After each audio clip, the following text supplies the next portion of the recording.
warahmatullahi wabarakatuh. Alhamdulillahirabbil alamin. Wassalatu wassalamu ala asyrafil anbiya'i wal mursalin wa ala alihi wa sahbihi ajma'in.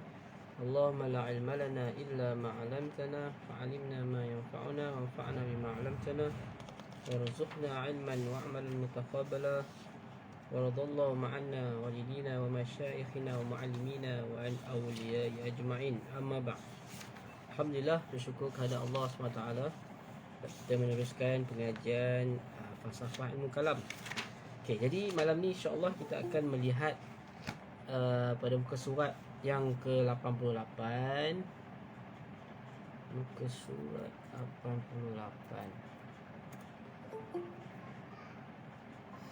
Okey. Ahlan wa sahlan. Jadi pada muka surat 88 iaitu berkenaan dengan mabadi' al-kalam, iaitu pada muka surat 89 lah. Jadi kita dah tengok berkenaan dengan maqasid. Maqasid itu merangkumi bab ilahiyat, bab nubuat dan juga bab sam'iyat. Kemudian kita tengok pula mabadi' ilmu kalam. Muka surat 89, minta maaf. 89 iaitu binaan. Mabadi' ni kita boleh terjemah kepada binaan sesuatu bangunan ataupun asas ataupun komponen yang mewujudkan maqasid ataupun muqaddimah kepada maqasid. Jadi banyak istilah yang kita boleh gunakan untuk menggambarkan bahawasanya itu adalah mabadi' ilmu kalam. Okey, wahya mabahisu allati satakunu lahiqan mawadul qiyas musbatun lil maqasidil kalamiyah wal kauni juz'an min al mawadul qiyas yu'tabar dakhil fil ilmi kalam 'inda al kathiri mutakaddimin. Okay, ini kita dah baca semalam. Jadi mabadi' ini adalah perbahasan-perbahasan yang satakunu lahiqan. Dia adalah berkaitan dengan mawadul qiyas, iaitu komponen ataupun bahan kepada qiyas yang bertujuan untuk mengisbatkan maqasid. Itu kegunaan benda ini. Dia adalah wasilah kepada ghayah. Okey. Kemudian kita tengok pada muka surat 90. Okey, wahazi mabadi' kalamiyah pada muka surat yang 90, perenggan yang kedua, iaitu berkenaan dengan mabahisun nazar. Perbahasan tentang nazar, iaitu berfikir. Sebab perbahasan nazar ini kita kalau tengok kitab mutaakhirin, start daripada Baqilani, kemudian Al-Juhayni, mereka memasukkan secara langsung perbahasan nazar ini sebab membezakan di antara ilmu akidah dengan ilmu fiqh, yang mana ilmu di sisi mutakallimin iaitu mahwal yaqin, apa yang memberi yakin ataupun faidatul qat'i, memberi faedah qat'i. Wal mabahisut tabi'iyat, berkaitan dengan tabi'iyat, iaitu hal yang berkaitan dengan fizik. Wal umurul ammah, umur ammah ini adalah satu istilah, iaitu ataupun dengan istilah yang lain umuru musallamat, iaitu perkara-perkara yang diterima oleh semua al-uqala, iaitu mereka yang berakal. Seperti jauhar arad, maqulatul kam, maqulatul kaif, maqulatul aina, maqulatul infial infial bil fi'li bil quwwah, itu termasuk dalam umurul ammah. Jadi umurul ammah ini adalah mustalahat. Dia adalah umur al-musallamat ataupun perkara-perkara yang diterima oleh semua manusia ataupun manusia yang berakal. Wahya tata'alaku bil bahsi fil fahmi fil mafhum al ilmi, iaitu berkaitan dengan perbahasan dalam kefahaman ataupun definisi bagi ilmi. Wa kaifiyatun nazar, bagaimana kaedah berfikir. Wal wasailu wusul ila ma'rifah al mu'tabarah, dan bagaimana untuk nak capai kepada makrifah yang diterima. Bil idafati ila bahsi fil jawahir, dengan tambahan lagi kajian berkenaan dengan jawahir, iaitu jauhar ma yaqumu bi nafsi, apa yang berdiri dengan dirinya. Wal a'rad ma yaqumu bi ghairi, apa yang berdiri dengan orang yang lain ataupun berdiri dengan perkara yang lain, seperti al-a'rad yaqumu 'ala al-jauhar. Kal harakati, seperti mana a'rad itu adalah seperti mana harakat, gerakan, wasukun diam, wal zaman tempat, wal makan zaman masa, wal makan tempat, wal khala ni kosong, wat tanahi yang berakhir, wal alla mutanahi yang tidak berakhir, wal bahsu fil ahwal ajsam allati hiya arkanu alam kal ajsami ulwiyah wasufliyah, dan juga kajian berkenaan dengan perbahasan berkenaan dengan ahwal ajsam, keadaan al-jismiyah. Al-ajsam ni apa? Ma yatarakkabu min al-jawhar wal arad maka ia adalah jismun au murakkabun minal jawahir. Jadi kalau jauhar satu dia tidak panggil jismun, dia panggil jauhar fard. Tetapi bila mana jauhar yatakau minal jawahir fawa jismun. Ya al-arkanul al-alam, iaitu apa yang terbentuknya alam ini, kal ajsam uluwiyah, seperti jisim uluwiyah, seperti dikatakan sebagai jisim a'la, wasuflah, jisim sufla, jisim yang bersifat bawah. Jadi kita tengok dalam makulat, kita tengok dalam apa jins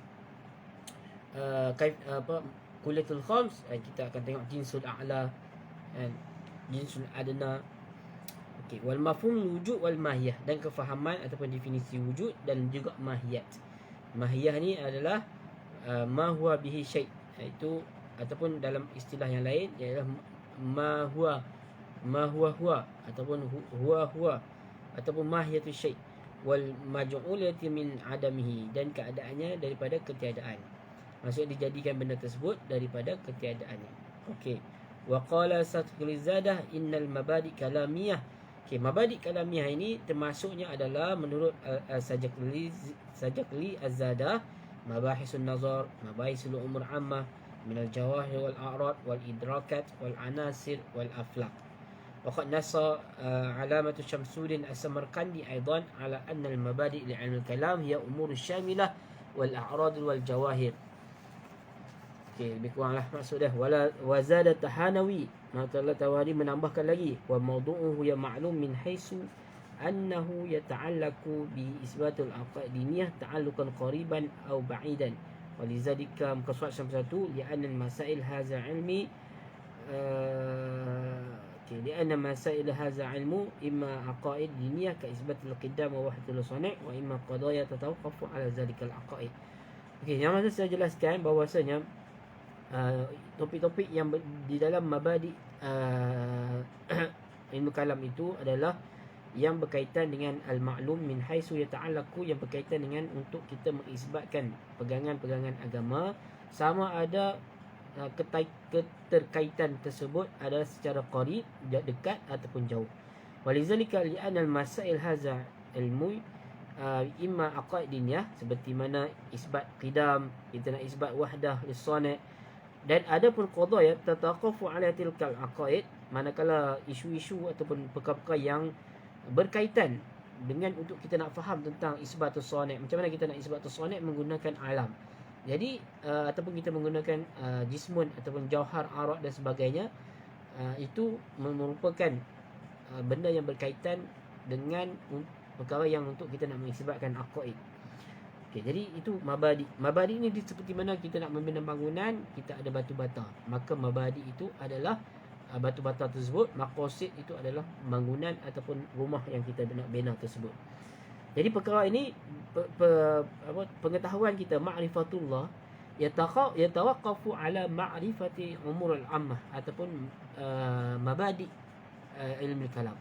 Jadi pengetahuan kita tentang ataupun kaedah kita untuk nak mengisbatkan kewujudan Allah SWT, dia mesti berkaitan dengan umur ammah ini. Maksudnya pengetahuan kita tadi perlu kepada umur ammah ini, pengetahuan tentang umur ammah ni ataupun benda yang maklum. Sebab contoh isbat Allah SWT itu benda majhul, tapi umur ammah ni adalah benda yang maklum. Sebab apa? Sebab dia diketahui melalui panca indera kita, melalui akal kita, daruriyatul akli, diketahui dengan musyahadah, dengan penyaksian, dengan wijdaniyat, dengan mujarrabat, dengan mutawatirat. Itu adalah merupakan mabadi kepada maqasid. Okay, antara yang dibincangkan di sini adalah katarkubi al-ajsami, seperti susunan ajsam yang terdiri pada jawahir al-fard wa jawazul khala' wal intiqal wal intifa'il hal wa adam tamayus ma'dumat al-muhtaj ilaihi fil ma'ad wa kaunu sifatihi ta'ala muta'addidah mawjudatun fi zatihi. Jadi bila kita tahu tentang perkara ini, maka kita akan mudah untuk nak mengisbatkan kewujudan Allah SWT, mengisbatkan kesempurnaan Allah SWT, mengisbatkan perkara yang mustahil ke atas Allah SWT, mengisbatkan perkara yang harus kepada Allah SWT. Jadi sebab itu penting pengajian mabadi ilmu kalam ini, sebab dengan mabadi ini kita akan mengisbatkan perkara-perkara yang layak bagi Allah SWT. Jadi banyak yang menjadi persoalan di sini, mengapa kita mulakan pengajian kita dalam ilmu kalam dengan hal-hal yang berkaitan dengan musalamat ataupun umur ammah ini, katanya jauhar dan juga aurat. Okey, dia mesti menyebut wakhtara filosof Yahudi Musa al-Maimun an yazkura mabadi lati i'tamada mutakallim Islam tafsilan. Okey, di sini Musa Maimun disebut secara terperinci berkenaan dengan mabadi yang digunakan oleh mutakallimin Islamin dengan tajuk dalam buku dia Dilalah al-Hairin, di dalam bawah tajuk Muqaddimat al-amma allati wada'a mutakallimun ala ikhtilaf al-ara'im wa kasrati turukihim wa hiya daruratu fil isbati ma yuridahu isbati. Sebab benda ini yang disebut oleh mutakallimin ini adalah untuk mengisbatkan aqaid. Okey, wa zakara 12 muqaddimah. Ini Musa al-Maimun ini dia menyebut ada 12 perkara ataupun 12 muqaddimah yang disebut oleh mutakallimin ataupun yang digunakan oleh mutakallimin untuk nak sebelum mengisbatkan tentang aqaid ataupun mengisbatkan tentang akidah. Wa hadhihi muqaddimat, iaitu isbat jauhar fard. Yang pertama isbat jauhar fard. Okey, jauhar fard saya dah jelas, iaitu jauhar fard ni apa? Sesuatu jismun dia mesti tersusun daripada jawahir, daripada jauhar yang banyak. Kemudian jauhar tadi dia mesti berakhir kepada jauhar fard. Sekiranya dia tidak berakhir, jawahir tadi tidak berakhir kepada jauhar fard, dia akan menjadi tasalsul. Maka tasalsul itu adalah mustahil pada akal, dan mesti jauhar itu berakhir kepada jauhar fard yang tidak boleh dipecahkan lagi kepada jauhar-jauhar. Kalau kita tengok dalam sains, contoh dulu molekul yang paling kecil itu adalah atom ataupun proton. Lepas tu dia jumpa pula yang paling kecil lagi, molekul yang paling kecil. Jadi dalam ilmu kalam dia tidak kisah molekul apa yang kamu jumpa, tetapi yang dimaksudkan dalam ilmu kalam adalah molekul ataupun komponen yang paling kecil sekali. Namakanlah apa-apa, sebab kajian sains dia belum dapat menjumpai molekul yang paling kecil. Kalau dia jumpa setakat ini menggunakan alat mikroskop dia kami jumpa ini proton yang paling kecil. Lepas tu generasi yang seterusnya juga jumpa lagi alat yang moden, dan dia dapat tahu, dapat pecahkan lagi atom tadi kepada yang lebih kecil, proton apa, sehinggalah kepada jauhar ataupun zarah yang paling kecil sekali. Jadi yang dimaksudkan jauhar fard ini adalah jauhar yang tidak boleh adamul la yatajazza, iaitu sesuatu ataupun jauhar yang ghairul munqasim, yang tidak boleh dipecahkan lagi kepada jauhar yang lain. Maksudnya dia mesti terhenti kepada jauhar fard. Itu adalah benda yang logik yang diterima pakai oleh semua manusia yang berakal. Jadi siapa yang menolak jauhar fard ni, dia akal dia ada masalah. Maksudnya kalau dia tak isbat jauhar fard, akan membawa dia kepada perkara yang tasalsul. Maksudnya tidak ada penghujung, tidak ada permulaan, dan tidak ada asas bagi setiap kewujudan. Okey, faham Kalau ada siapa soalan boleh kemukakan. Okey, kemudian wujudul khala', wujudnya ruang kosong. Khala' ni satu istilah, nanti saya perincikan. Yang ketiga, az-zaman mu'allafun minal anat, iaitu zaman yang terdiri daripada beberapa ketika ataupun keadaan, beberapa detik. Annal jauhar, yang keempat, al-jauhar la yanfaku min iddatil a'rad, yang mana jauhar tidak terpecah kepada berbilang-bilangnya a'rad, dia mesti berakhir kepada jauhar fard. Yang kelima, jauhar fard taqumu bihi a'rad wa la yanfaku minha. Okey, jauhar fard ni dia mesti berdirinya a'rad pada dia dan tidak terpisah. Sebab bila contoh saya buat satu titik dalam satu kertas yang kosong, satu titik, contoh macam mana kita nak nilai, nak tahu kata jauhar fard ini. Contoh, bayangkan titik ini adalah titik yang paling kecil sekali dalam Zahra. Jadi bila adanya jauhar fard kat sini, maka dia akan mengambil hukum jauhar, iaitu mesti ada a'rad. A'rad dia apa? Tahayyuz, mengambil ruang. Ada apa? Umkun, ardun, tulun. Ada panjang, pendek, dalam, lebar. Itu semua. Ini mesti harakah ataupun sukun. Maka secara automatik dia mesti mengambil ruang. Mengambil ada ada ada dalam, tul dan juga ardun, lebar dan semua. Sebab semua benda ni boleh di measure, boleh diukur dengan ilmu fizik ataupun ilmu matematik. Okey, itu maksud dia. Jadi bila jahar fard, dia mesti yaqumu alaihi al-a'rad. Jadi a'rad bila saya sebelum saya buat titik ni dia tak wujud, tapi bila saya dah buat titik, maka automatik di situ adanya a'rad yang berlaku. Contoh macam saya buat garisan panjang. Okey. Bila saya buat garisan panjang, secara automatik garisan panjang ni dia akan ada ukuran dia, berapa panjang dia, berapa diameter dia, berapa dia punya apa panggil garis dia, kedudukan dia macam mana, dia punya itu adalah a'rad yang dimaksudkan, iaitu sifat-sifat yang wujud bila mana wujudnya jauhar ini ataupun kita kata sebagai jismun. Macam kita al-insan jismun, bila kita manusia itu adalah jisim, maka secara automatik mestilah a'rad yang menumpang kita, seperti mana kita mengambil ruang, tahayus, kita yatarakabu minal ajsam, kita mesti ada jismiyah, kita mengambil ruang, masa, zaman, aina, kita mesti sama ada kita sukun ataupun harakah, kita mesti berlaku tagayur, mesti ada aina, infial, quwah bil fi'ali dan sebagainya. Semua makulatul asyarah. Di sekurang-kurangnya ada 3 elemen makulatul asyarah di dalam sesuatu jisim. Maksud sekurang-kurangnya mesti ada 3.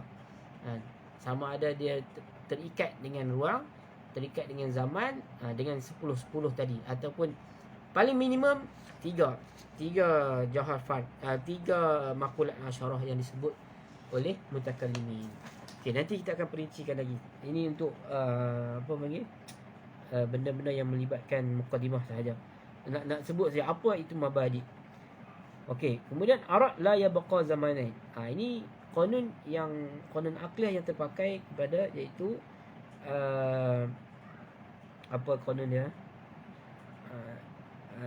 Al-jawhar la yaqumu maqamain. Al-arad la yaqumu maqamain, ataupun istilah yang lain ataupun zamanain. Contoh kita pada waktu lepas itu adalah arad kita pada waktu tersebut, dan arad kita pada hari ini adalah hari ini. Okay. Dia tidak kekal dalam 2 keadaan. Yang ke-7, amal hukmul malakatul hukmul a'damiha wa anna kulla arad mawjudah muftakhiran lil fa'il. Jadi setiap arad yang wujud perlu itu kepada fa'il. Mesti ada fa'il yang menjadikannya, iaitu Allah SWT ataupun manusia yang lain, ataupun asbab tadi mesti berakhir kepada satu pencipta, iaitu Allah SWT. Kalau tidak, kalau dia tak berakhir kepada satu pencipta yang satu, maka sama ada dia akan jadi tasalsul, iaitu kepada suatu benda yang tidak ada penghujung, ataupun dia akan jadi daur, A jadikan B, B jadikan A jadikan B, A jadikan B. Itu jadi tidak akan selesai perkara tersebut. Okey. Jadi itu cara bagaimana mutakallimin menggunakan logik ataupun hukum akal di dalam pengisbatan mereka terhadap al-aqaid. Sebab apa? Sebab bila contoh kita kata likulli ma'lul illah, setiap sebab ataupun setiap ma'lul itu ada illah. Jadi ma'lul bagi alam ni masya Allah, iaitu Allah SWT. Jadi mana-mana manusia yang menolak Tuhan, dia tidak menggunakan akal mereka yang sempurna, ataupun kita kata daruriyatul aqli, benda-benda yang basic, yang fundamental, yang exist, yang akal terima benda tersebut. Okey. Yang ke-10, anal arad 9, anal arad la tahtamil ba'daha ba'd. Dan arad ini dia tidak mengandungi ataupun menanggung antara satu sama lain. Sebab arad ni dia mesti berdiri di atas jauhar, dan arad tidak berdiri di atas arad yang lain. Okay. Yang ke-10, anna mungkin la yu'tabaru bi mutabaqati hadzal wujud li zalika at-tasawwur. Okay. Mungkin iaitu sesuatu yang tidak dianggap bertepatan dengan kewujudan bagi tasawuf. Okey, yang ke-11, la farqa fi istihalati ma la nihayata baina ayakuna bil fi'li aw bil quwwati aw bil aradi. Tidak ada perbezaan fi istihalati dalam kemustahilihan sesuatu yang tidak ada penghujung, sama ada di antara bil fi'li ataupun bil quwwah atau bil aradi. Okey, bil fi'li ini adalah sesuatu yang belum wukuk, sesuatu yang telah wukuk, sama kemudian bil quwwah itu adalah sesuatu yang belum terjadi. Macam contoh kita nak bezakan bil quwwah dengan bil fi'li. Contoh pelajar dia berada di sekolah, kita kata ini adalah engineer, kemudian kita letak di belakang ayat itu tu bil quwwah, maksud budak ni dia adalah seorang engineer. Tetapi dengan maksud bil quwwah, i'tibaru ma sayakun, maksud dari segi saya boleh kata potensi. Bil quwwah ini lebih sesuai untuk saya terjemahkan dengan maksud potensi. Maksud biji benih berpotensi bil quwwah untuk menjadi pokok bil fi'li. Bila jadi pokok itu adalah bil fi'li, itu benda tersebut terlaksana ataupun wukuk, reality, realize benda tersebut. Okey. Yang ke-12, anal hawas tukhti wa yafutu kasir min al mudrakat ya farizka la yud'a hukma la tu'khadhu mabadi bil had. Okey, dia kata sini panca indera boleh berlaku kesalahan dan gagal dalam menanggapi, memahami sesuatu perkara. Sebab apa? Sebab al-hawas ni dia ada kelemahan dia. Kalau kita gunakan dia pada tempat yang betul, maka dia memberi faedah. Dan sekiranya kita gunakan kepada bi khairi mahalihi, bukan pada tempatnya, maka akan mendatangkan kesalahan. Okey, itu benda yang biasa. Seperti mana kita melihat fata morgana, kita lihat seperti mana air, mata kita melihat perkara tersebut seperti mana air, tetapi bila kita pergi dekat, dia hanyalah haba ataupun panasan, wak panas yang terbit daripada jalan ataupun tempat-tempat yang kita lihat dengan mata pandang yang jauh. Okay, itu tidak ada masalah. Okay, itu antara disebut oleh Al-Maimun. Okey. Muka surat 93, laqad ittafaqa, peringat yang kedua, mutakallimin fil mabadi wa ikhtalafu fil masail ikhtilafan kabiran fi katsirin min al mawadi' wa qad wajadtu anna al mutakallimin mu'tazilah wal asyairah yakadu yajma'una ala khamsatil mabadi asasiyah indahum wa hazi. Okey, di sisi mutakallimin ada perkara yang mereka sepakati dan ada benda yang mereka khilaf dalam penentuan mabadi tersebut. Tetapi kebanyakan di sini penulis katakan aku melihat mutakallimin daripada Mu'tazilah dan juga Asy'ariyah, so mereka ini hampir-hampir sama ataupun sepakat dalam 15 perkara tersebut. Contoh adalah mabda'ul hudus. Okay, yang pertama, mabda'ul hudus ai anal alam bi kulli ma fihi hadis makhluk, iaitu alam dengan setiap apa yang ada padanya itu adalah hadis baharu dan juga makhluk. Wa ada zaman wal makan lahuma bidayah, zaman dan juga tempat ada permulaan. Wal mubtada'ul alam bidayatu zaman wal makan. Jadi permulaan kewujudan alam itu adalah permulaan bagi kewujudan zaman dan juga makan. Makan ni tempat lah, walam ruang. Walam yakun qabla zaman wal makan simatul alam. Dia tu walam yakun qabla zaman, dia tu kerana di sana tidak berlaku sekiranya bila ada alam, maka wujudnya zaman dan juga makan. Macam saya cerita tadi, bila wujudnya satu objek, satu perkara, contoh pen ni tidak wujud, bila pen ni wujud, maka dia berkait dengan ruang dan juga zaman. Mabda'u dzurriyyah, apa ni,